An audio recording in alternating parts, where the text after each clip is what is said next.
তালের সিজন তো এসেই গেল, তাই আপনাদের সাথে তালের বড়ার একটি অন্যতম রেসিপি শেয়ার করে নেব। আপনারা অধিকাংশ লোকেরাই বাড়িতে স্পঞ্জি এবং সফট তালের বড়া তৈরি করে থাকেন, তবে আজ যে পদ্ধতিতে আমি তালের বড়া তৈরি করব তাতে বড়াগুলি বাইরে থেকে হবে মুচমুচে এবং ভেতর থেকে হবে নরম এবং জুসি। তাই আর দেরি না করে আজকের এই রেসিপিটি শুরু করা যাক। নমস্কার, আমি মিলি, আর আপনারা দেখছেন মিলিস লিটল কিচেন। আমাদের আজকের রেসিপি তালের বড়া। তালের বড়া বানানোর জন্য এখানে নিয়ে নিয়েছি একটি তাল। আপনারা তাল কেনার সময় অবশ্যই কালো দেখে তাল কিনবেন। এবার ওপর থেকে এই অংশগুলো এইভাবে ছাড়িয়ে নেবেন। লালচে তালগুলো কিন্তু একটু তেতো হওয়ার সম্ভাবনা থাকে, তাই যখনই তাল কিনবেন তখনই এই রকম কালো দেখে কিন্তু কিনবেন। এবার দেখুন, এই খোসাগুলো এইভাবে হাতের সাহায্যে টান দিলেই কিন্তু খুব সুন্দরভাবে খুলে চলে আসে। তাহলে এইভাবে পুরো তালের খোসাগুলো আপনারা ছাড়িয়ে নেবেন।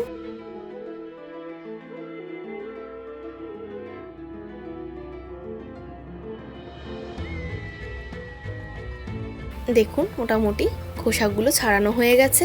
এবার এইভাবে হাতের মাধ্যমে তালের আঁটিগুলো একটু ভাগ করে নেবেন।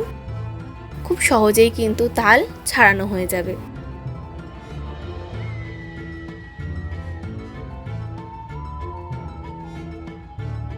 এরপর একটি বড় জায়গা বা কড়াইতে সামান্য একটু জল নিয়ে নেবেন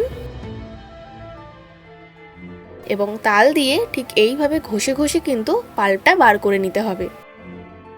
দেখুন, খুব ভালোভাবে কিন্তু তালের পাল্পটা বেরিয়ে যাবে। এইভাবে 3টি আঁটি থেকেই কিন্তু পাল্প বার করে নেবেন। মিলিস লিটল কিচেনে যদি আপনারা নতুন হয়ে থাকেন তবে অবশ্যই চ্যানেলটিকে সাবস্ক্রাইব করে বেল আইকনটি ক্লিক করে দেবেন, যাতে এই চ্যানেলে হওয়া সমস্ত রান্নার আপডেট সবার আগে আপনাদের কাছে পৌঁছে যায়। এবং আমার ফেসবুক পেজটিকেও ফলো করার অনুরোধ রইল। দেখতেই পাচ্ছেন বেশ অনেকটাই পাল্প বেরিয়েছে। একবার জল দিয়ে ভালোভাবে পাল্প বের করে নেওয়ার পর দেখুন এখনও কিন্তু কিছুটা পাল্প রয়েছে, তাই এরকম ছিদ্রযুক্ত একটি থালা নিয়ে নেবেন এবং এইভাবে একটু ঘষে ঘষে তালের বাকি পাল্পটা বার করে নেবেন।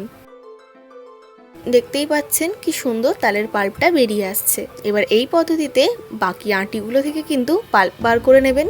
এবার সমস্ত তালের পাল্পটা একত্রে নিয়ে নিয়েছি। এবার যে পদ্ধতিটি আপনাদের বলবো তাতে তালের তিতকুটে ভাবটা কিন্তু একদমই চলে যায়।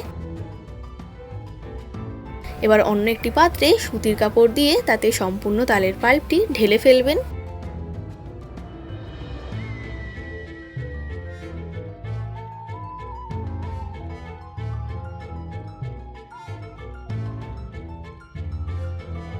এবার খুব শক্ত করে একটা গিঁট দিয়ে কোথাও ঝুলিয়ে রেখে দেবেন প্রায় ঘন্টা 2-এর মতন।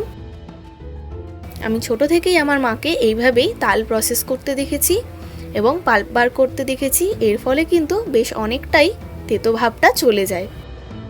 এবার যে জলটা এইভাবে পড়ছে এতেই কিন্তু অনেকটা তেতো ভাব বেরিয়ে যায়। আপনাদের হাতে সময় থাকলে একবার এই পদ্ধতিটি ট্রাই করে দেখতে পারেন। এবার ঘন্টা 2 পর দেখুন মোটামুটি বেশ অনেকটাই তালের পাল্প হয়েছে। এবার এই তালের পাল্পের মধ্যে দিয়ে দেবেন 100 গ্রাম মতন ময়দা, সঙ্গে দেবেন 100 গ্রাম মতন সুজি, আর দিয়ে দেবেন 100 গ্রাম মতন চালের গুঁড়ো। প্রথমে 2 থেকে 3 চামচ মতো চিনি অ্যাড করে দেবেন। তারপর এখানে 2 চামচ মতন দিয়ে দেবেন আখের গুড়। যদি গুড় আপনাদের কাছে অ্যাভেলেবেল থাকে তাহলে দিতে পারেন, আর যদি মনে করছেন গুড়টা আপনারা স্কিপ করবেন তাহলে চিনির পরিমাণটাই বাড়িয়ে দেবেন। তবে গুড় দিলে এখানে তালের বড়ার কালারটাও যেমন সুন্দর হয়, টেস্টটাও কিন্তু দারুণ হয়।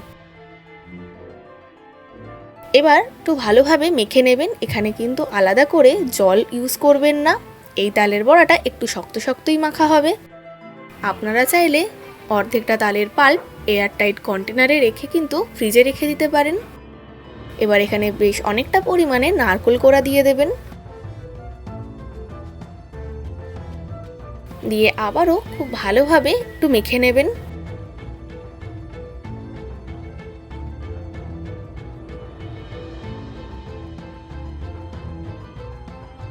এরপর মিষ্টিটা একটু চেক করে নেবেন। এখানে আমি আরও 2 চামচ মতো চিনি অ্যাড করে দিলাম। এবার খুব ভালোভাবে মেখে নেবেন। এরপর খুব ভালোভাবে মাখা হয়ে গেলে মোটামুটি 15 থেকে 20 মিনিট একটু রেস্টে রেখে দেবেন। এতে চিনির থেকে যে পরিমাণ জলটা বেরোবে সুজি কিন্তু তাতেই ফুলে যাবে, এর জন্য আলাদা করে জল ইউজ করার কোনো দরকার নেই। এবার তালের বড়াগুলো ভেজে নেওয়ার জন্য দিয়ে দেবেন সাদা তেল। তেলটা খুব ভালোভাবে গরম হয়ে গেলে ঠিক ছোট ছোট বলের মতন করে তালের বড়াগুলো দিয়ে দেবেন। মোটামুটি মিডিয়াম টু হাই ফ্লেমে ভালোভাবে কিন্তু তালের বড়াগুলো ভেজে নেবেন। যেহেতু এতে চালের গুঁড়ো আর সুজি দেওয়া হয়েছে, তার জন্য এই তালের বড়াগুলো কিন্তু বেশ মচমচে খেতে হবে। আর এই মচমচে ভাব কিন্তু প্রায় 2 থেকে 3 দিন পর্যন্ত বজায় থাকবে। আপনারা যদি চান তাহলে এই তালের বড়ার মাখার সময় কাজু এবং কিশমিশও দিয়ে দিতে পারেন। দেখুন তালের বড়াগুলো কিন্তু একদম পারফেক্টলি রেডি হয়ে গেছে। এবার আমি আপনাদের একটা ভেঙে দেখাচ্ছি। আপনারা তো সবসময় বাড়িতে স্পঞ্জি তালের বড়া খেয়ে থাকেন, তবে একবার এই রকম তালের বড়া রেসিপিটি তৈরি করে দেখুন। আশা করছি এই স্বাদটি আপনাদের ভীষণ ভালো লাগবে।